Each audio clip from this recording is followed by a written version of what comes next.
여러분 안녕하십니까? 채널 K 뉴스입니다. 원데이 플라자 행사가 뉴욕 퀸즈 한인회와 뉴욕 경찰의 공동 주최로 개최됐습니다. 이번에 개최된 행사는 퀸즈 한인회의 레오날드 스퀘어 인근 운영권 확보와 직결돼 있는 만큼 많은 지역 정치인들도 참석해 퀸즈 한인회에 힘을 실었습니다. 박민기 기자가 보도합니다. 뉴욕 퀸즈 한인회와 뉴욕 경찰의 공동 주최로 개최된 원데이 플라자 행사가 성황리에 마무리됐습니다. 지난주 토요일 퀸즈 156가와 노던 블러버드 사이 레오나드 스퀘어에서 개최된 행사는 퀸즈 한인회 관계자들과 뉴욕 정치인들 및 지역 한인 주민들의 발길로 문전성시를 이뤘습니다. 류재봉 퀸즈 한인 회장은 레오나드 스퀘어를 포함한 행사 지역을 한인들을 위한 야외공원으로 만들기 위해선 퀸즈 보드 세븐의 승인이 꼭 있어야 한다며 한인들의 관심과 적극적인 참여의 중요성을 거듭 강조했습니다. 지금 오늘 행사를 하는 목적은 앞으로 여기를 공원으로 만들면 이런 식으로 운영이 된다는 것을 보여주는 날이고요. 지금 이제 아침부터 좀 이렇게 조금씩 이렇게 여기 주민들이 이제 오시기 있고요. 아직 6시까지니까 사람들이 좀 많이 올 거라 생각합니다. 행사에는 토비앤 스타비스키 뉴욕주 상원의원과 그레이스 뱅 연방 하원의원 등의 정계 인사들도 참석해 퀸즈 한인회의 운영권 확보에 힘을 실었습니다. It's a chance for neighbors to get to know neighbors, to celebrate the Korean heritage, and I'm just very appreciative and I'm happy to be here. 오전 11시부터 오후 6시까지 진행된 원데이 플라자 행사는 지역 주민들에게 풍물놀이, 얼굴 페인팅 등의 다양한 프로그램을 선보이며 성황리에 마무리됐습니다. 채널 K 뉴스 박민기입니다. 연방항소법원의 이민개혁 행정명령 심리가 시작됐습니다. 이례적으로 구두 변론이 이어지면서 양측의 찬반 논쟁이 벌어졌는데요. 법원의 최종 결정에 관심이 집중되고 있습니다. 뉴올리언스 소재 연방 제5순회 항소법원은 지난 17일 연방정부가 제기한 행정명령 시행 중단의 가처분 결정 취소 소송에 대해 첫 심리를 열었습니다. 연방정부는 지난 2월 앤드류 헤이넌 연방 판사가 내린 행정명령의 시행 중단 가처분 결정을 번복해 줄 것을 요구하며 항소를 제기한 바 있습니다. 항소법원은 이번 심리에서 헤이넌 판사의 가처분 결정이 정당한지 여부를 판단하게 됩니다. 대체로 서면 심리가 대부분인 통상적인 가처분 결정 항소심과는 달리 이례적으로 이날 첫 심리는 양측의 구두 변론으로 진행됐습니다. 심리에서는 연방정부 측과 26개 주정부 연합 측이 이민개혁 행정명령에 대해 뜨거운 찬반 논쟁을 벌였습니다. 심리가 진행되는 동안 항소법원 건물 밖에서는 수백여 명의 이민자들이 모여 오바마 대통령의 이민개혁 행정명령을 지지하는 시위를 벌이면서 심리가 수시로 중단됐습니다. 한편 항소법원의 최종 결정이 내려지기까지는 다소 시일이 걸릴 것으로 전망되고 있습니다. 전문직 취업 비자 경쟁률이 해마다 높아지고 있습니다. 올해는 경쟁률이 3대1에 육박하면서 한인 신청자들의 대거 탈락도 예상됩니다. 한국인 전용 취업 비자인 E4 실행이 더욱 간절해지는 이유입니다. 하지만 지속적인 법안 상정에도 불구하고 법안 통과는 불투명한 것으로 알려졌습니다. 지난 2월 피터 로스캄 연방하원 의원이 한국과의 동반자 법안을 다시 상정했지만 의회 내에서 이를 추진할 핵심 세력이 부족한 것으로 알려졌습니다. 법안에는 18일까지 민주당 18명, 공화당 16명 등 총 34명의 의원이 공동 발의자로 참여했습니다. 하지만 정작 법안 처리에 결정적 영향을 미칠 의원들로부터는 지지를 받지 못하면서 지난 회기와 같은 전철을 밟을 우려가 커지고 있습니다. 법안이 통과되기 위해서는 소관위원회인 법사위원회의 가결 후 본회의에서 안건으로 채택돼야 합니다. 하지만 지금까지의 공동 발의자 34명 가운데 법사위 소속 의원은 5명에 그치고 있습니다. 올 1월 로스캄 의원은 법안 재상정을 약속하면서 법안에 반대하고 있는 밥 굿레이트 법사위원장을 설득하겠다고 밝혔지만 아직까지는 성과를 보이지 못하고 있습니다.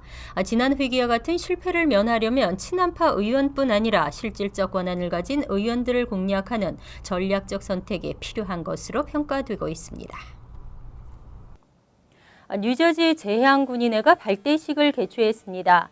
발대식 이후에는 안보 포럼을 통해 해외 종북 세력 파악과 북한의 대남 전략 및 대비책을 설명했습니다. 박민기 기자가 보도합니다. 뉴저지 재향군인회가 발대식을 개최했습니다.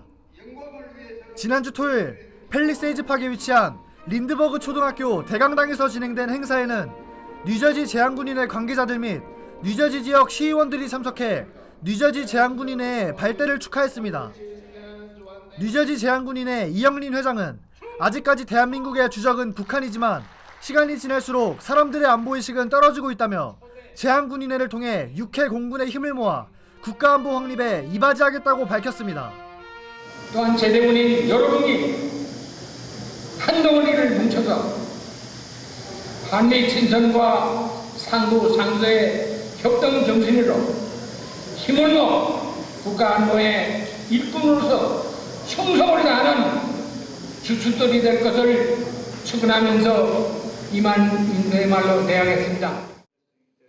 행사 이후 제임스 로튼도 뉴저지 팰리세이즈 파크 시장은 이영린 회장에게 뉴저지 재향군인회 발대를 축하하는 기념패를 전달했습니다. 한편 뉴저지 재향군인회는 발대식 이후 안보 포럼을 통해 북한의 대남 전략과 대비책을 설명하는 등 한인 동포들의 올바른 안보의식을 고취하는 시간도 가졌습니다. 채널 K 뉴스 박민기입니다. 지난해 뉴욕시 건물주들의 건물 관리 비용 인상률이 사상 최저를 기록하면서 렌트 안정 아파트의 렌트 동결도 확실시되고 있습니다. 역대 최저 수준이었던 지난해보다 더 낮은 렌트 인상률에 100만 가구가 혜택을 볼 것으로 보입니다. 렌트 가이드라인 위원회는 지난해 건물주들의 관리 비용이 2013년과 비교해 평균 0.5% 인상에 그쳤다는 보고서를 발표했습니다. 이는 지난 2002년 이후 가장 낮은 인상률로 렌트 가이드라인 위원회는 렌트 동결 압박을 강하게 받을 것으로 전망되고 있습니다. 이날 렌트 가이드라인 위원회 스태프가 제시한 2015에서 16 렌트 인상률 권고안에서도 리스 1년 연장 갱신 시에는 최저 마이너스 2%, 최고 0.75%, 2년 연장 갱신 시에는 최저 마이너스 1%, 최고 2%가 제시됐습니다. 한편 드블라지오 시장은 지난해에도 렌트 동결을 추진했지만 전년도 건물주들의 관리 비용이 평균 5.7%나 오르면서 렌트 가이드라인 위원회가 역대 최저 수준인 1년 임대 1%, 2년 임대 2.7%의 인상률을 결정하는 것으로 만족해야 했습니다. 특히 지난해 6월 최종 표결 시에는 전임 마이클 블룸버그 시장이 임명한 위원들도 남아있는 상태였습니다. 하지만 올해는 건물 관리 비용이 거의 동결된 데다 드블라지오 시정부에서 임명한 위원들이 렌트 가이드라인 위원회를 장악하고 있어 렌트 동결 가능성이 높은 것으로 관측되고 있습니다. 얌체 제외 국민들의 한국 의료 혜택 편법 이용이 근절될 전망입니다. 건강보험료를 지불하는 시점을 변경해 보험료를 내지 않고서는 보험 혜택을 받기 어렵게 됩니다. 한국국회 보건복지위원회 새누리당 문정림 의원은 국민건강보험법 일부 개정 법률안을 대표 발의했습니다. 개정안은 매월 2일 이후 지역 가입자의 자격을 취득한 경우 취득한 시점을 기준으로 그달에 출국하는 재외국민과 외국인의 보험료를 그달부터 즉시 징수할 수 있도록 규정했습니다.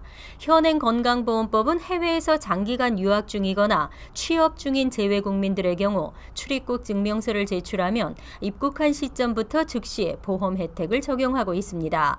하지만 보험료는 매월 1일에 자격을 취득한 경우에 한해서만 납부하도록 하고 2일 이후 취득한 경우는 다음 달부터 징수하고 있습니다.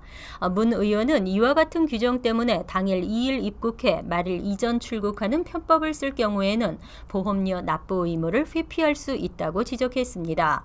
실제로 지난 2013년 보험 급여 혜택만 받고 출국해 진료 목적의 입국 개연성이 있다고 판단되는 1개월 내 단기 체류자는 총 462건에 달하는 것으로 집계됐습니다. 일반 이민자들의 평균 추방 소송 기간보다 한인 이민자들의 추방 소송 기간이 5개월이나 더 긴 것으로 조사됐습니다. 한인들은 추방 재판에 넘겨져 판결이 선고되기까지 1년 10개월가량 걸리는 것으로 나타났습니다. 시라큐스 대학의 사법정보센터에 따르면 지난 3월 31일 기준 미국 내 이민법원에 회부된 한인 이민자들의 추방소송 수석기간은 평균 649일로 집계됐습니다. 미전체 이민자의 평균 추방소송 기간이 491일인 것과 비교하면 5개월이 넘게 더 소요되고 있습니다. 한인 추방재판 기간을 주별로 보면 애리조나가 1477일로 가장 길었고 텍사스 904일, 노스캐롤라이나 797일, 버지니아 781일, 캘리포니아 735일, 뉴저지 731일, 그리고 뉴욕 724일 등의 순이었습니다. 한편 추방재판을 받은 한인들의 판결 결과에 따른 소송 기간을 보면 최종으로 추방 선고가 난 경우에는 평균 353일이 소요됐습니다. 하지만 구제 판결 케이스는 3년 7개월 가까운 평균 1333일이 걸리고 있는 것으로 분석됐습니다. 이처럼 추방재판 기간이 길어지고 있는 것은 부족한 이민법원 판사의 충원이 제대로 안 되면서 소송 적체 현상이 심화되고 있기 때문으로 평가됐습니다. 부동산 시장이 회복세를 보이고 있다고 하지만 한인 주택의 차압은 넘치고 있습니다. 뉴저지 버겐 카운티에서 경매를 앞두고 있는 한인 소유 주택이 100채에 육박하는 것으로 나타났습니다. 버겐 카운티 셰리프국의 차압 경매 리스트에서 17일 기준 경매 날짜가 정해진 한인 소유의 차압주택 매물은 모두 93개로 집계됐습니다. 전체 677개 매물 가운데 13.7%에 해당하는 수치입니다. 특히 2010년 센서스에서 버겐 카운티 한인 인구가 6.3%를 기록했던 점을 감안하면 한인 주택 차압률은 타민족보다 월등히 높은 것으로 평가되고 있습니다. 타운별로는 팰리세이드 파크의 차압주택 매물이 14개로 가장 많았고 포트리 10개, 레오니아 7개, 에지워러와 클로스터가 각각 5개, 올테판이 4개로 그 뒤를 이었습니다. 이외 클립사이드 파크와 알파인, 리치필드, 크레스킬, 잉그루드와 퍼라무스 등도 모두 3개씩을 기록했습니다. 가격대로 분류하면 40만 달러대 주택이 22개, 30만 달러대가 17개, 50만 달러대 15개 등의 순이었습니다. 한 부동산 전문가는 무리하게 주택을 구매한 사람들이 모기지를 갚지 못하는 것으로 추정되면서 한인 소유 매물은 앞으로도 계속 증가할 것이라고 관측했습니다. 플루 바이러스는 감염자와의 접촉이나 근거리 접근이 가장 위험한데요. 택시라는 좁은 공간이 플루 감염의 가장 위험 지역인 것으로 나타났습니다. 특히 택시 운전자들 중 대다수가 예방접종을 맞지 않은 것으로 알려졌습니다. 플루 감염 위험 지역으로 택시가 새롭게 거론되고 있습니다. 조사에 따르면 뉴욕시 택시 운전자 중 플루 예방접종을 맞은 경우는 17.7%에 그치는 것으로 집계됐습니다. 이번 연구를 실시한 메모리얼 슬로온 캐터링 암센터 측은 택시 운전자는 많은 사람들과 접촉하는 직업인 만큼 예방접종을 하지 않을 경우 운전자 본인과 손님에게 큰 위험을 초래할 수 있다고 설명했습니다. 특히 밀폐된 택시 차량 내 공기 흐름이 문제를 심화시킨다고 덧붙였습니다. 한편 뉴욕시에는 약 10만 명의 택시 운전자들이 있으며 일주일에 약 150명의 탑승자를 태우는 것으로 알려졌습니다. 10만 명 중 17.7%를 제외하면 82,300명의 운전자와 1,200만여 명의 탑승객이 플루 감염 위험에 노출되고 있다는 의미입니다. 연구에 따르면 대다수 택시 운전자들이 예방접종을 하지 않은 이유는 필요성을 느끼지 못하기 때문인 것으로 드러났습니다. 이에 따라 연구진은 해결 방안의 하나로 무료 플루 예방접종 캠페인을 제안했습니다. 이어서 LA 지역 한인사회 소식입니다. 제리 브라운 캘리포니아 주지사는 강제 절수령을 발표했고 이에 따라 구체적인 실행 방안들이 하나둘 나오고 있습니다. 가뭄에 어떻게 대처해야 할지 김지은 기자가 정리했습니다. 지난 1일 제리 브라운 캘리포니아 주지사가 주 전역으로 물 사용량을 25% 줄이는 강제 절수 행정 명령을 단행했습니다. 이에 따라 주정부와 시의 관련 기관에서는 구체적인 대처 방안을 속속들이 내놓고 있습니다. 먼저 가주 수자원 관리위원회는 어제 도시별 절수 비율 가이드라인을 발표했습니다. 가이드라인에 따르면 LA시와 샌디에고 카운티 일부 지역 등은 20에서 25%의 절수 할당량이 배정됐습니다. 특히 1인당 물 사용량이 많은 베버리힐즈와 뉴포트 비치, 사우스 패사디나 등의 135개 도시들의 경우 절수 할당량이 35%까지 높게 배정됐습니다. 반면 산타크루즈와 버논, 이스트 LA 지역은 절수 비율이 10%로 할당됐습니다. And the State Water Board does have the authority to fine the water providers up to $10,000 a day for failing to implement the rules that have been passed by the State Water Board. 제리 브라운 주지사가 발표한 강제 절수 행정 명령에 따라 소비자들이 반드시 지켜야 할 사항도 늘어나고 있습니다. Savings actually amounts to approximately 1.5 million acre-feet of water over the next 9 months. The ability of people to understand that we're in a drought, that conservation is the key, that everybody needs to do their part. And if we do that, then we could definitely make a difference in how much water we could provide to communities. 이미 물 절약 조치를 시행하고 있는 LA시의 경우 정원 물주기를 일주일에 3번에서 2번으로 줄이고 심지어 화단의 식물을 물을 줄 필요가 없는 식물로 대체하자는 방안까지 나오고 있습니다. 이 밖에도 LADWP는 야외 물주기 규정을 강화하는 등의 새로운 규정 마련을 논의 중에 있고 메트로폴리탄 수자원국은 오는 7월 1일부터 남가주 지역 상수원 배급량을 20% 줄이는 방안을 다음 주 이사회 표결에 붙여 결정할 예정입니다. 가뭄에 대처하기 위해 주정부와 시가 구체적인 방안을 내놓고 있는 만큼 주민들의 적극적인 협조가 필요한 때입니다. TVK 뉴스 김지은입니다. 월드리포트입니다. 진품의 가치를 모르고 헐값에 판 그림이 고가의 예술품이었다면 얼마나 안타까울까요? 우리 주위에는 간혹 이런 경우들이 있는데요. 거리 예술, 그래피티가 요즘 진가를 발휘하며 인기를 모으고 있습니다. 이스라엘군의 폭격으로 폐허가 된 가자 지구의 한 마을. 부서진 집 담벼락에 커다란 고양이 그림이 그려져 있습니다. 올 초 누군가 찾아와 그려놓고 간 겁니다.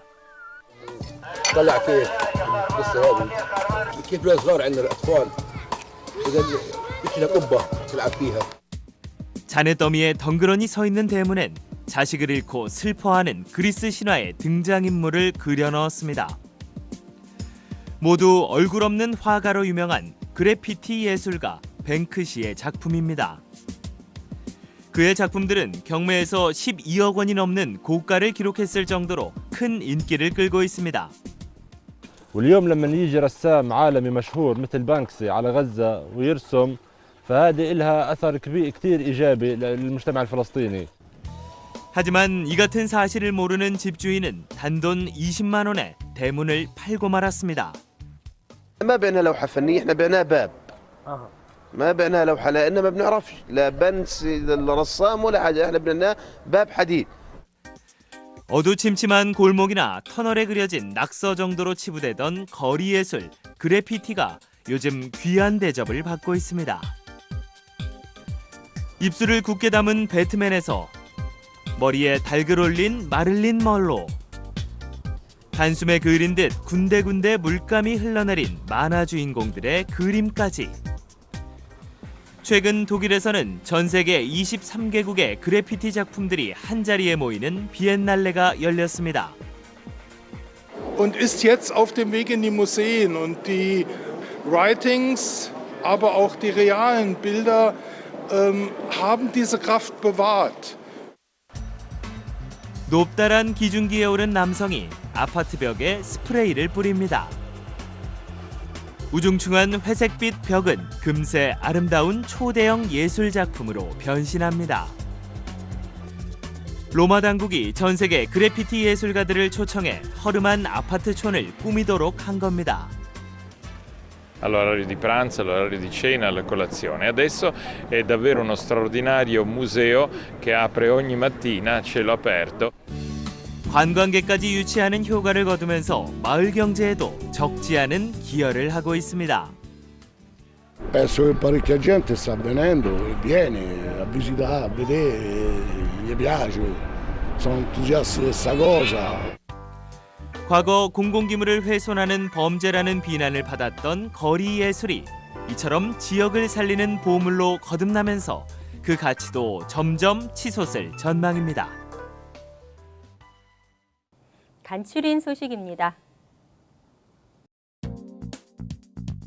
한국 홍보 전문가 서경덕 성신여대 교수가 뉴욕 한인교회에 한글 안내서를 제공했습니다. 뉴욕 한인교회는 서재필, 조병욱 등의 주도로 창설됐으며 미 동부에서 독립운동 거점지 역할을 해온 독립유적지입니다. 서경덕 교수는 뉴욕 한인교회에 한글 안내서 만부를 기증함으로써 뉴욕의 독립유적지를 알리고 싶다고 밝혔습니다. 이번 한글 안내서 제작 비용은 배우 송혜교 씨가 전액 후원했습니다. 뉴욕시경은 18일 오전 11시 40분쯤 퀸즈 자메이카 힐사이드 애비뉴와 홀리스코트 블러바드 교차로에서 한 펜트캣 렌탈 트럭이 스쿨버스와 혼다 승용차와 연달아 충돌했다고 밝혔습니다. 트럭은 이후 한인 윤모 씨가 운영하는 청과상으로 돌진했습니다. 이 사고로 60대 여성 1명이 중상을 입고 스쿨버스에 있던 학생 등 모두 30여 명이 경상을 입어 병원으로 옮겨졌습니다. 뉴욕시 택시 리무진국은 지금까지 JFK 공항에서만 실시되고 있는 불법 택시 단속 프로그램을 라가디아 공항에서도 확대 실시하기로 했다고 밝혔습니다. 택시 리무진국은 이를 위해 120만 달러의 예산을 투입하고 특별 단속반을 구성했습니다. 단속 대상은 라이센스가 없는 택시와 바가지 요금 등의 불법 택시이며 적발 시에는 900달러의 범칙금이 부과되고 차량도 견인됩니다. 맨해튼 워싱턴 하이츠에 위치한 한 인쇄점은 지난해 8월 도로변에 주차돼 있던 자동차 앞유리에 광고 전단지를 끼워 넣었습니다. 그런데 이를 목격한 뉴욕시 환경규제위원회 단속요원은 광고 전단지가 끼워져 있던 자동차 대수인 147장의 티켓을 발부했습니다. 범칙금은 총 $10,000에 달하는 것으로 알려졌습니다. 해당 업체는 과도한 벌금으로 파산 위기에 처했다며 시정부를 상대로 소송을 제기했습니다. 환율과 증권 소식입니다.